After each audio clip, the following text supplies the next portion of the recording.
নমস্কার বন্ধুরা, কেমন আছো তোমরা সবাই? আশা করছি তোমরা সবাই ভালো আছো।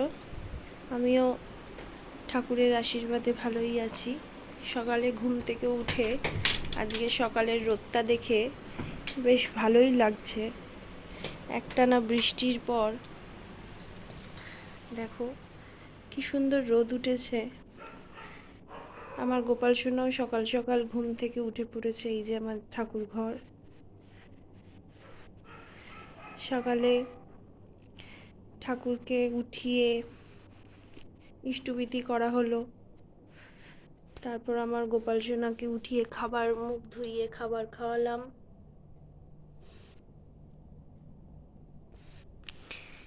এদিকেও আমাদের ঠাকুর রয়েছে দেখো। সকালবেলা উঠেই মনটা ভালো হয়ে গেল। হঠাৎ করে দেখছি সূর্যের আলো দেখা দিয়েছে।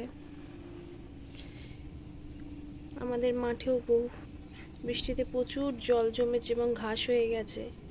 দুর্গাপুজোর পরই কাটা হবে, পুরো মাঠ পরিষ্কার হয়ে যাবে। তখন দেখাবো যে আমাদের মাঠে সব বাচ্চারা এসে খেলবে। রোদটা দেখে এতই ভালো লাগছে যে ভিডিও না করে থাকতে পারলাম না।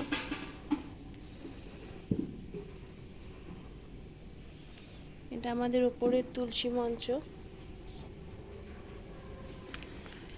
আমি ওই দিকে ফুল তুলতে যাই। জবা গাছ আছে, টগর গাছ আছে, ওই দিকে ফুল তুলতে যাই।